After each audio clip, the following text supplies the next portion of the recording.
Board of Trustees of Harlem Independent School District will be held today, being May 4, 2016, beginning at now 6:15 here at Central Office, 102 Genevieve, San Antonio, Texas, 78214. The board may go into closed session on any agenda item if permitted under Chapter 551 of the Texas Government Code.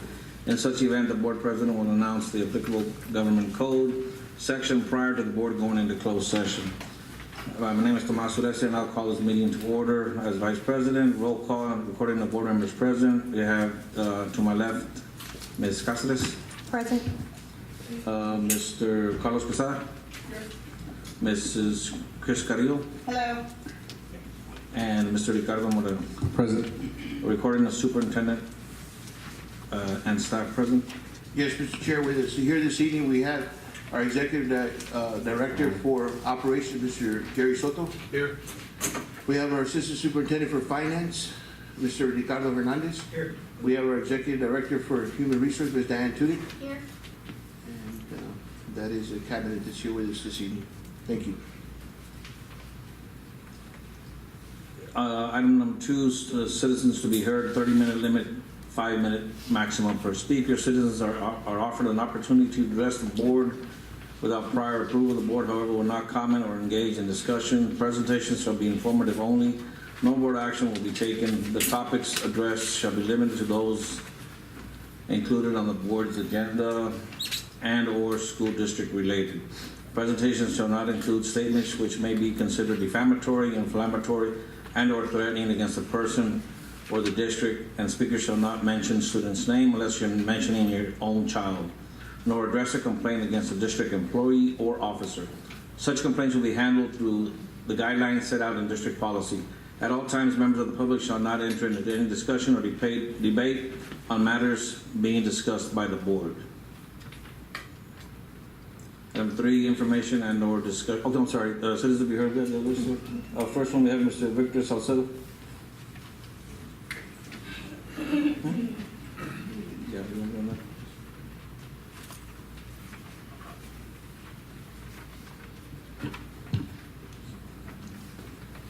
Good evening, board members, superintendent.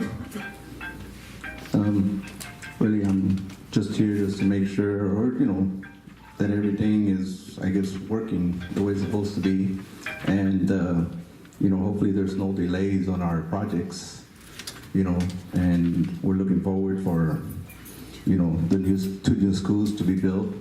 We would like them to be done in a matter of time. Let's not have any more holdups on it. Let's just look forward and keep going forward on them. That's all we ask, is really for our kids. We don't want our 4th graders right now, or 3rd graders to still not have a new school. Let's hopefully that it only takes a year to build these schools and get going. As far as Gillette, really, I don't even know what to say anymore about that. That's already a lost cause, I guess, because we've been talking through here and it just goes out because no one's ever doing nothing about that one. And that's a shame, because I know now they start saying the news. I don't know how many of our schools has mold already because of the train, but what have we been saying about Gillette? All the water is sitting underneath. No one ever thought about that, but now all of a sudden, because there's a lawsuit going on, now we find mold in all the schools, right? That's so funny. Wow. No, board members, I just ask, just do the right thing for our kids. We had citizens come out here. It's our time too. We could be with our family, but what are we doing? We're looking out for our kids. Our kids. And our taxes are just going up, actually. Not the taxes, the way they said when this bond passed, our taxes are not going to go up, no. But guess what up? Our house value went up. So if the house value goes up, your taxes go up. And those who have to pay taxes, it hurts your pocket. But those of us that live in the district and are renting, that they don't have to, worry about those taxes. They really don't care. Because I've asked some of the committee members, and they say, I don't pay taxes. I'm a renter. I've been living here for so long. All I do is rent. So they really don't have nothing to say. You know, and some of the property, the ones that own the property here, and they probably, some of them don't even live here. So they don't have a say-so. So all I ask is just do the right things for our kids. I mean, I say we work together. Look at these games right here. And I say Harlandon McCullum. I say it's a family. You know, we go out there to support our baseball teams, our softball team. You know how we go out there? We go as one. I go out there, I'm cheering for McCullum. I go out there, cheer for Harlandon. Why? Because we're one big family. That's what we should be. Even our board members should come to our differences and let's say, hey, you know what, guys? Let's do it for ourselves. Let's show that we're strong and we're one. Instead of being separate, let's be one and start doing the right thing for our kids. Thank you.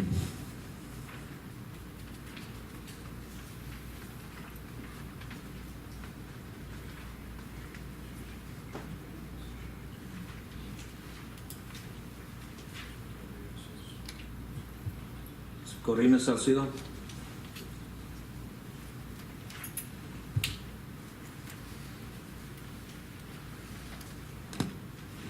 Good evening, committee members, board members, superintendent, and staff. I'd like to comment on item 4. I'm asking the board to make the best decision for our children, for our schools involved, to give them all that they need. Remind everyone of their responsibility to our district. Let's please move our projects along. We, the community, need to be allowed to speak and be heard. I thank you for your diligent responsibility, due process with the utmost importance in a timely manner, keeping our students in mind and their future. Thank you and have a good evening.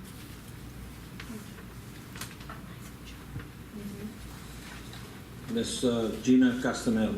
I'm sorry, Castaneda. I apologize.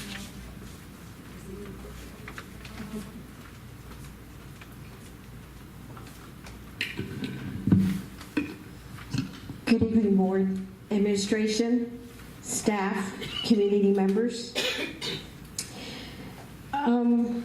We had a bond oversight committee meeting last week, and I would like to thank the board members that helped get that moved along and back on track. Thank you. But we all need to take a step back, and we need to see the whole picture. There are things that are happening, and there are some things that are not. And we need to put the horse, or should I say the cart, as somebody has put it, has been put before the horse. During that time, we asked quite a few questions. We got some clarifications of some, and some we did not. Such as, what's a timeline? What are we looking at? What are we giving our kids? We all need to take a step back and we need to look at that. Differences aside, we are all here for one reason, for our community and for our kids' future. I don't have children attending schools anymore. Hopefully I'll have my grandkids attend these schools. So yeah, there is a motive for me being here. There is a motive for me to fight for as much as I can for their future. But at the same time, I'm a little bewildered by the actions of this administration, board members, and even outside members. After listening and sitting in several meetings and having discussions, it's evident that there's some manipulation going on, and it's being done to hurt our kids and our community. Is it to benefit someone? Sure looks that way. What's the motive? Hasn't come out yet, but I know it will. But I'm asking each and every one of you that's sitting at that table, where's your fiduciary responsibility? Each and every one of you should take that to heart. Are all of y'all negligent of your duties? Some say yes, some say no. It all depends on how you look at it. We've got to be serious about this. Very serious about this. Like they said, there was a press conference last week on Mole. That was very disheartening because you're looking back at 13 years that some of us have been saying there has been some kind of a mole problem. And what is it happening? I think the district opened itself up for liability reasons by doing that. Because heaven knows how many cases some of these parents are going to come and file against the district for negligence. That's something that y'all need to look at that. I know it's in litigation. I hope the district well, because again, it was my tax dollars. To be honest with you, I was the first one that started raising complaint as bond oversight chair back in 2006. I don't think any of y'all were here except for Tomas. And we screamed, rant, and raved that something needed to be done. And here we are 13 years later, and we're just getting the word out. Oh, there's smoke. If I had a kid in one of those schools and I've been having asthma problems, let me tell you something. Thomas Henry would be right here. So we need to take a good look at what we've done. We need to take a good look at what's going to happen. We need to take a good look what you and each one of you that's sitting at that table needs to do. So take it seriously, guys. Thank you. All right, thank you, Mr. Oreste, for starting the meeting. I apologize, I had PTO this evening, so as soon as it ended, I came straight out here.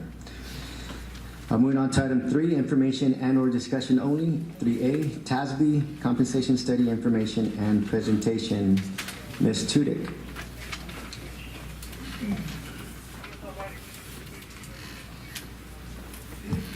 Good evening, Mr. President, board members, and Mr. Madrigal. It's my pleasure to be here today with Luz Cadena and Zachary Hobbs from TASB. The reason that we're here today is to finally come to bring to the end the long compensation study that has occurred in Harlandale. We began with a study of our classified in the spring, if you remember that. There was also a call to looking at our paraprofessional as well as our professional compensation system. And they've been charged with this very large task. They have been working diligently with our district, with Human Resources, as well as the business office, Mr. Richard Hernandez, in looking at the compensation and providing their best recommendations.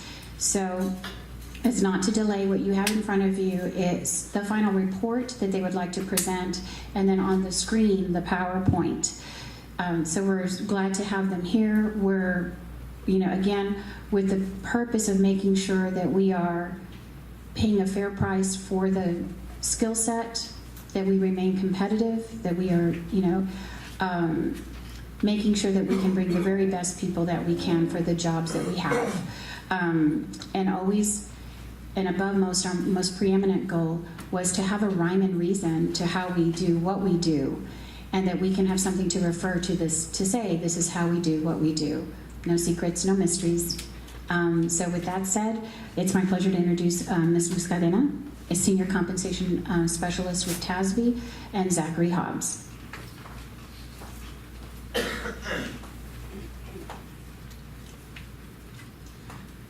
Good evening, Board. Mr. Madrigal, thank you for having us back.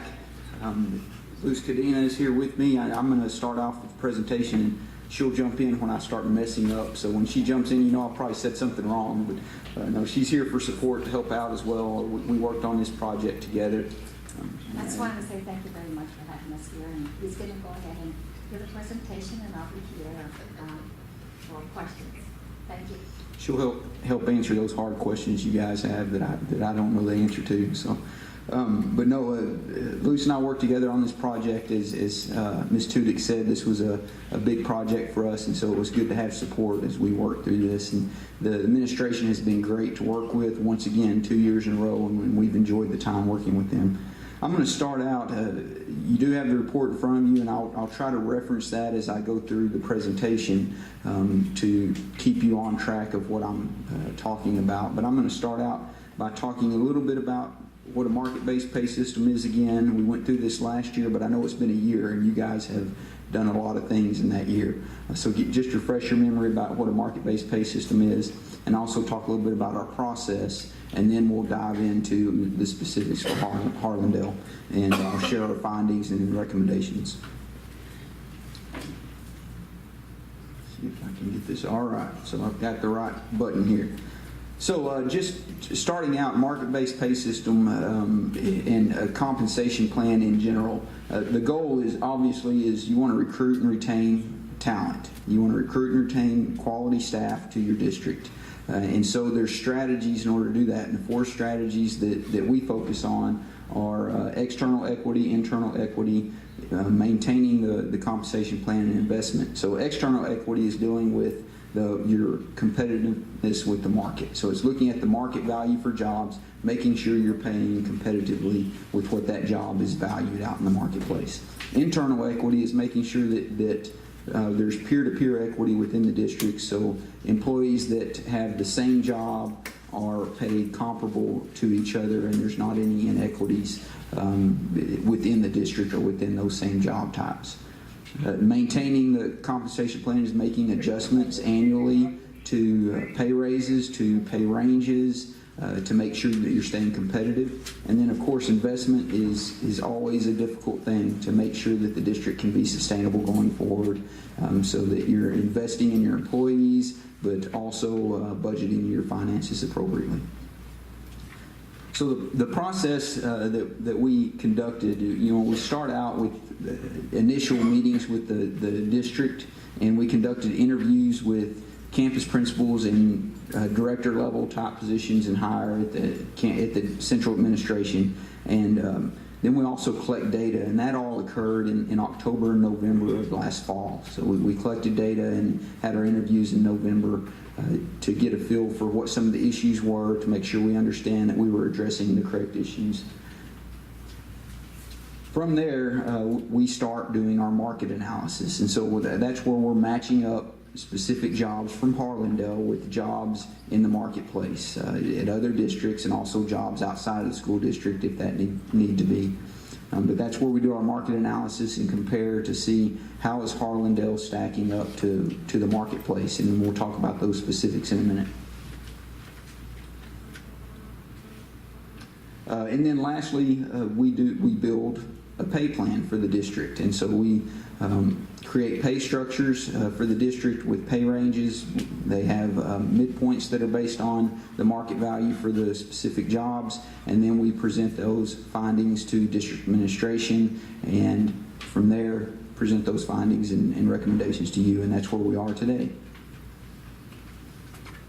So just a little background to refresh you guys' memory on a market-based pay system. The goal is to find a target that's based on the market value for jobs. And so we use our target here as a model. The market rate for the job is our bullseye. That's what we're after. And then we want to try to provide some control on the salaries for those specific jobs. And that control is set up with your pay ranges, with your minimum and your maximum. And typically what we do is we try to stay within a 10% variance off that market rate. That's usually a good rule of thumb, and so just to kind of give you an idea of what we're trying to do there. And so we want to try to set our ranges for the pay grades around that market rate and control those pays and keep them within that 10% range above and below the market range.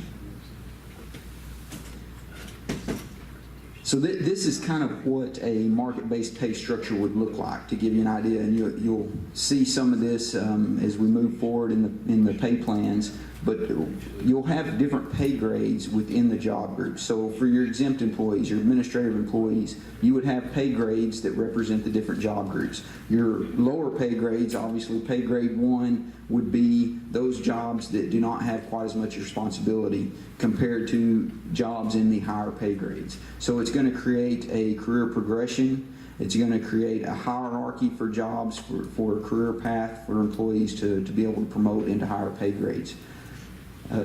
The pay grades also contain, like I talked about, a minimum, a midpoint, and a maximum. Your midpoint is going to be based on your market value. We want to try to control pay around that market value as much as possible, because you're paying for what that job is valued in the marketplace. So you can see those white dotted lines on the orange rectangles there. That's where we want to try to keep pay within those areas and centered around the market value as much as possible. And of course, there's going to be variances based on skill sets and experience levels and things of that nature.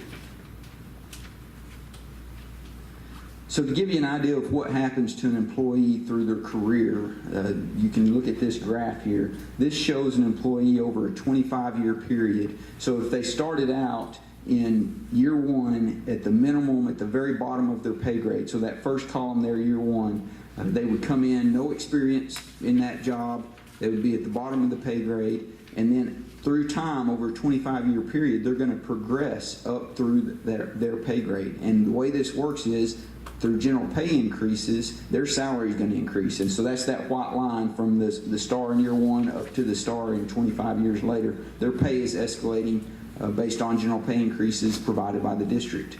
The pay range is also going to adjust upward over time. That pay range is adjusting upward to account for market inflation and for the value of that job increasing over time as well.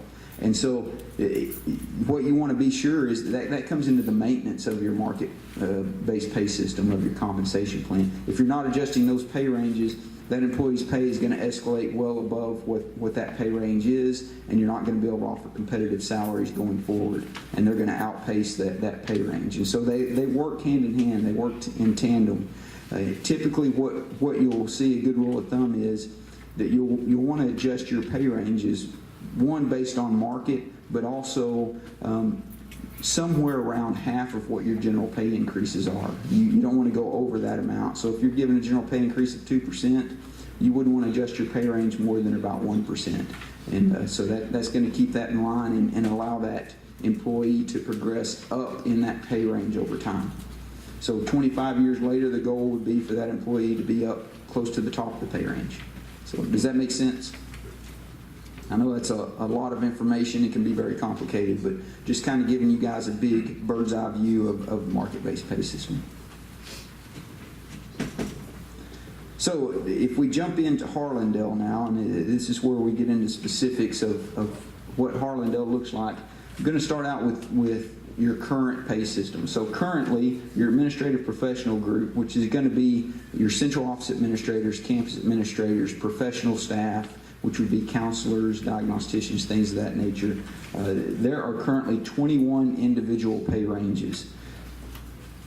And here's what that looks like currently. And I'm showing this to give you an idea of some of the things that we want to try to correct. And I don't mean this in a bad way at all, but there are some, you can see that there's a lot of overlap in the pay ranges, and there's really no hierarchy here. And so there's no hierarchy. If you think about that slide I showed earlier, we want to create pay ranges that create a hierarchy and a career path for employees. There is really none of that present right now, and we want to try to correct that. And so that's one of our goals, is to correct that and create a good pay structure for you guys. Your paraprofessional staff, which includes clerical staff, Also, your classroom instructional aides and employees of that nature. These would be non-exempt hourly employees. There are currently 10 pay grades, and they're numbered 1 through 8, but there's a couple pay grades in there that are half intervals. So, and I believe it's like a 7.5 or something of that nature. But they were added in to try to account for some jobs that didn't fit in the 2 pay grades around it. And so we want to try to make that a little bit more streamlined and a little bit more cleaner. The other thing that is happening in this group is there's still a step system being used within the pay grade. And so employees are just moving along a step system instead of being valued for what that job is in the marketplace and based on the market. And then the last thing that we want to try to correct is these jobs are communicated with daily rates. And these are hourly employees, and typically what we see here is that they're communicated with hourly rates. And so we're going to make that adjustment, or recommend that adjustment as well, is starting to communicate these jobs at hourly rates versus daily rates. And so this is what that current system looks like. You can see it's a 6.5 and a 7.5, those half intervals that were added in there at some point in time. And so it created 10 pay grades. And while there is a little bit of a hierarchy here, there's a little bit of overlap there, and we would like to provide a little bit more of a hierarchy with this group, but it didn't need quite as much change as what the administrative professional group did. So if we look at your market districts, we're talking about a market-based pay system, so obviously we have to create a market. And we do this by looking at districts that you compete with. And this was done last year as well. And we work with the administration to decide what districts to include in this. And so these are the 12 districts that we included in the market analysis. So if you hear me talk about peer districts or how Harlandale compares to your market peers, we're talking about these 12 districts. And this is also in the report as well if you need to refer back to see what those districts are. So let's look at your teachers and the demographics. If we look at your new teachers, Harlandale hired 123 new teachers to the district for the 2015-16 school year. Out of that group, over half had no prior experience. You can see that big blue chunk there, 58% were brand new teachers to the profession. And that's not really an unusual thing of what we're seeing across the state right now. We're seeing a lot of young teachers get into the profession right now with no experience. And so that's not an anomaly. We're seeing that in other districts as well. There is about over 3/4 of the staff has less than 6 years of experience of your new teachers. So you're attracting a lot of young staff to the district right now. That's what I want you to take away from this, is you are attracting a lot of young staff. If we look at your current teachers, so this is all the teachers that were employed in 15-16 or at the time that we collected the data from the district. You can see that the 50th percentile there, that arrow is pointing at 8 years of experience. What that means is that 50% of your teachers have fewer than 8 years of experience. Again, it shows you have a young staff. You not only are you attracting young staff, but you have a young staff and a pretty low experienced staff on hand right now. So the goal is we want to retain that staff and keep them here. And just wanted to reference that this same graph here is basically the pie chart on page 5, but the pie chart is broken down by grouping of years, but it reflects the same information. Just so that, because I know I saw some pages flipping around. Yeah, feel free to ask if you want to know what page is that on. We'll try to reference that. Ms. Cáceres? Right. That was actually going to be one of my questions, because a lot of these slides that you've gone to previously before this, they're not in this handout, or they are. I don't know which one you're looking at because they're not going in the order that they are in this. You're right. If I were to go through every page in that report, we'd be here all night. But no, you're right. Some of the information about market-based pay systems is at the end of the report, and it's just an overview about a market-based pay system. But if there's something that you want to reference or you want to see in the report, let me know, and we'll be happy to tell you what page to look at. Okay. So far, I think page 3 is one of the ones that you had up there, and then the other one was the other graph, which was page 6. The first few slides are what we refer to as our Comp 101, and that's basically just to provide you a big picture overview of, one, what is a market-based pay system, and two, what is the process that was entailed in us beginning this. So it's not It's not part of this handout. it's contained in the methodology that's in the back of the handout. Okay. But to provide you the information without you having to go through and read all those pages at the very back, that was the big picture process, and that is in the back of your report. If I can reference a page here. Yeah, we do provide the information about what a market-based pay system is, and all that information I explained at the back of the report. The goal there is just to give you guys an overview of what we're trying to accomplish. Page 36 is where some of that information starts. So if you want to flag that, that's just good reading for later on to understand the pay system a little bit better. But really, what we want you to get out of the report is what were our findings and our recommendations for Harlandale. And so, as Lou said, I believe you can also see this graph on page 5, but it's in a pie chart. It shows you the percentages of the teachers in the different groups and their experience level. So if we look at the market comparison, this shows, this is a graphical representation of how your teachers stack up compared to the market. And so this is a pretty good chart to just get a big picture of where you stack up compared to your peer districts. So those 12 peer districts. Those 12 peer districts are represented by that darker line that is, you can see that's even with Harlandale, which is the light blue line, at 0 years. And then Harlandale is above the market median at 5 years and then falls back down even at 10 and then lags the market, is below the market in the 15 to 20 years. And you can reference the numbers on this, and we'll look at the numbers here in a minute on page 6, on the bottom of page 6, if you want to flip to that page. So what we're seeing here is that Harlandale is very competitive from year 0 to 10 on your teacher schedule. But then from there, they start to fall off, and the market starts to leave you guys. No, actually, Ms. Tudyk presented that to us last year, and that's Yes. why we made our raises last year. There was a larger increase from. Did we do it at 10 or at 15? I think we did it at 15 on up, right? Or Ms. Tudyk? So, 10 was it 10?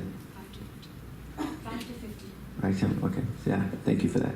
And you're gonna hear some more about that here in a minute. We're trying to approach the same thing again this year. So yes, we had that conversation with Ms. Tudyk. I knew you guys were addressing this issue, and we're going to try to keep doing that. So the numbers behind this graph, again, I think say page 6, loose bottom of page 6, but they're also up here on the screen as well. So this is just the numbers that produced that graph. This is where we get our market median. These are our 12 districts here. This chart can be found on page 26 in the appendix if you want to look at the specific numbers. So it shows the salary levels for each one of these districts at those 5-year increments from 0 year, 5 year, 10 year, 15 year, and 20 year. Harlandale is up close to the top there. And we're looking at starting salary there. What I want to point out, in the San Antonio area, that starting salary is very compressed. There's not much variance between that top number, that 51,575, and the bottom number, 47,000. Most of them are packed around the 50,000 mark, as you can see. So it's very compressed. It's very competitive in this area for starting salaries, especially, and everyone's trying to get up there at the top.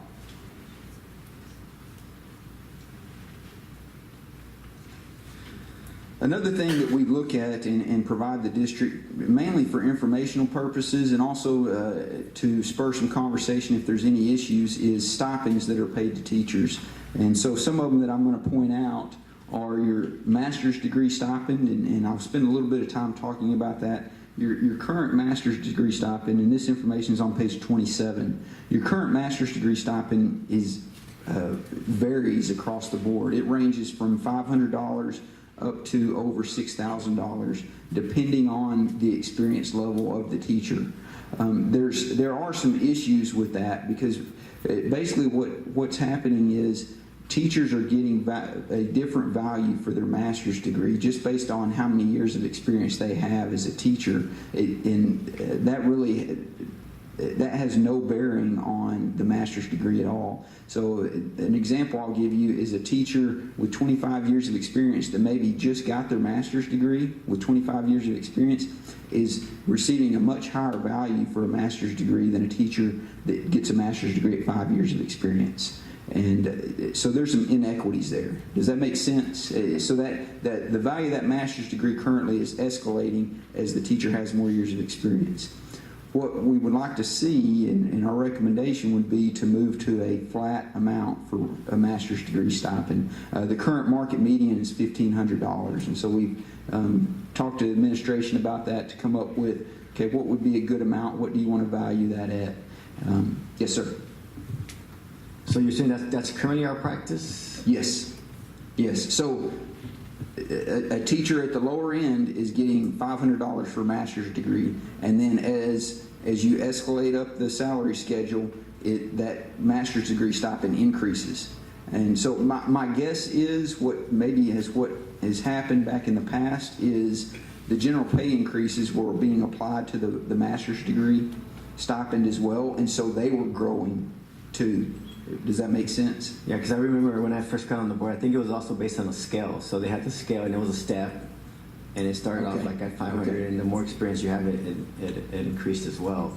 It's actually, so what you have is a master's degree pay range. Yes. Okay? And it's a separate pay schedule from your teacher bachelor's. And so teachers are placed with their master's, and this is a master's degree in any field. So it could be a master's in theology, it could be a master's in administration, but they're placed on this pay range, and the pay range, as Zach has mentioned, has a $500 above your bachelor's at the low end, or at that, as a teacher begins their 0 years, but it can spike up to about $6,000 towards the top of the pay range, and it kind of then drops. But as he mentioned, there is no equity in the value of the master's the way it currently is set. So we are recommending that you move to a set or flat stipend. We're not going to take money away. We would be recommending that if we move towards a set master's degree stipend, let's say of $1,500, then anything that's above $1,500 would get rolled into the teacher's base pay, and the $1,500 would be set as that master's degree stipend to make whole. Okay. You were making me nervous into that last sentence. Now, so anybody new just gets the 1,500. We just have to worry about this. We're still taking care of the current teachers. Okay. You got it. Yeah, you kind of think of it as grandfathering your current teachers with what they're currently making, but then new teachers coming in would be on the teacher hiring schedule plus whatever master's degree you choose to. Because I work for another district, and they try to do something, but that's probably what they should have done, but we didn't do that, and it created a big havoc. So yeah, you don't want to do that. I feel very confident with what you just said. Thank you. Good deal, Mr. Chair.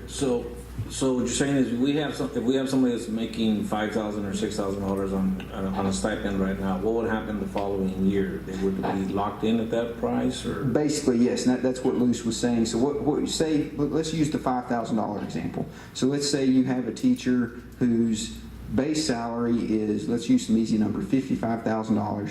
They have a master's degree stipend of $5,000, so they're making $60,000 total. Our recommendation would be, if the district decides to adopt a $1,500 flat master's degree stipend, then you would take the $1,500 from that $5,000 they're currently making on the stipend, and that would be their master's degree stipend. You roll the other $3,500 into their base pay, and their base pay would escalate from $55,000 to $58,500. And so you're grandfathering what they're not going to lose any money, and then they would still get the same general pay increase all of their teachers would get. If there's a 2% increase, that $58,000 would go up 2%. You got it. Their base pay would go up. based on the general pay increase. You're exactly right. Thank you. And then new teachers coming in would be placed based on the new hiring schedule, and then get the $1,500 master's degree stipend. I have a question on that. So the money that's going to be rolled into their pay, does that get, I mean, that's going to get taxed, correct? But the stipend, does that get taxed at the regular? Yeah, the stipend's paid out just like base pay. It's paid out monthly in their salary, so that should not be a change. That stipend is considered salary, and it is reported to TRS as salary as well because it's part of the teaching assignment. It's not a supplemental duty. I mean, it's any supplemental duty, if they're doing an associated task with that, should be reported as well. It becomes part of a salary for them. Well, but that would put them in a higher pay bracket too, which means that they would get taxed. I remember, Mr. Manuel, I remember when I was still teaching, I had a stipend. It would be your salary, and then your stipend, and then your total salary, and you got tax and everything on that bottom number. It's not changing their tax position because it's reported for them already. Okay, I was just salary. making sure. Mr. Mono, you had a comment? Well, technically, I mean, to be honest, I do get taxed more, but well, I mean, I go into a different tax bracket because I make a little bit. I'm kind of considered middle class now, but either way, with me, what Mr. Bundes was referring to, I get a stipend, a set amount, and it's added into my. So it's pretty much like $50 every paycheck because it's broken up into increments. So it's already taxed into my base, my whole pay for the 2 weeks that I have or so. But what the issue was, many people were kind of concerned, and hopefully it doesn't raise any eyebrows, is that what they were trying to do was trying to take that away completely from our senior staff that had been on a scale where they were growing exponentially throughout the last 20 years or so that they've had a master's, versus me just receiving my master's 3 years ago. I got a base one, versus it wasn't growing at all in comparison to my colleagues that had a master's for 10, 15, 20 years. So it kind of created a big disparity between my base master's and total salary versus theirs. It's a big difference of probably $10,000 to $12,000. Wow. Mr. Oreste? So a teacher's retirement is based on the last 3 years, so that would raise their actual retirement rate. No, because that master's degree stipend is included as part of that salary for retirement. So it would not be a difference at all. If it gets changed though. No, it's going to be the same. It's going to be based on the same numbers. So take that example I was given, 53,000 or 55,000 base, 5,000 masters. Basically, we're going to just make a shift and make it 58.5 base, 1,500 masters, but the total salary for retirement is still $60,000. Okay, all right. Good question, and I appreciate you guys thinking about those things for your staff. That's good that you are. So, but no, great questions. Does that make sense? Good. A couple others I want to point out are math and science stipends. Currently, Harlandale is paying $1,500 for math and science teachers, a stipend for math and science teachers. That's right there even with the market median. Market median is also $1,500. 7 of the 12 peer districts are paying that stipend as well. So you guys are being competitive in that area. Another one is the special education stipends. Harlandale is paying $2,000 for that. The market median is $1,750 for your general special education staff and $1,800 for self-contained. So again, you're right there. You're actually leading the market a little bit in that area, but very competitive.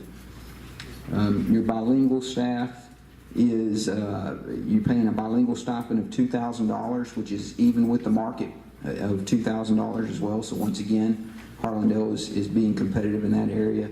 And the last one I want to point out is your ESL stipend. Harlandale's paying $1,000. The market median is $1,500. So you're lagging the market just a little bit in that area. But I would say if you're not having any issues there, it's not something to worry about too much. Yeah, the stipend details are on page 27. If you want to look at that, page 27. It's got a more detailed chart on page 27 if you want to see. Yeah, I believe it is on page 7 as well, but a more detailed chart is back in the appendix on page 27.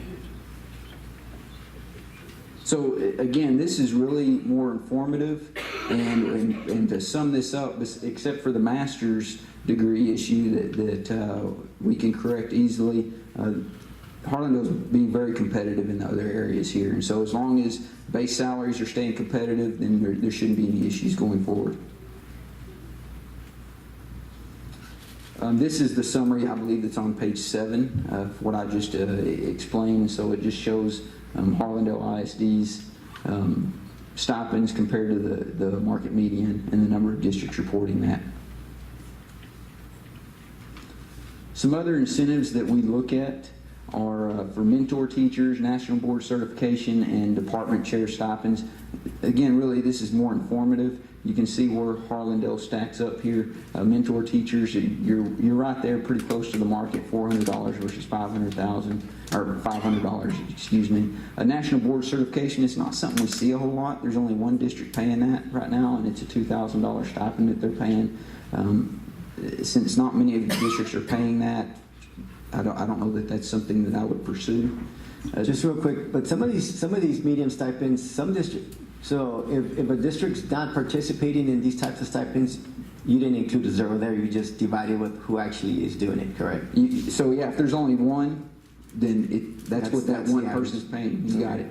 Okay. You got it. It's $2,000. You got it. Yeah, the ones that are not paying that are not included in here. Good point.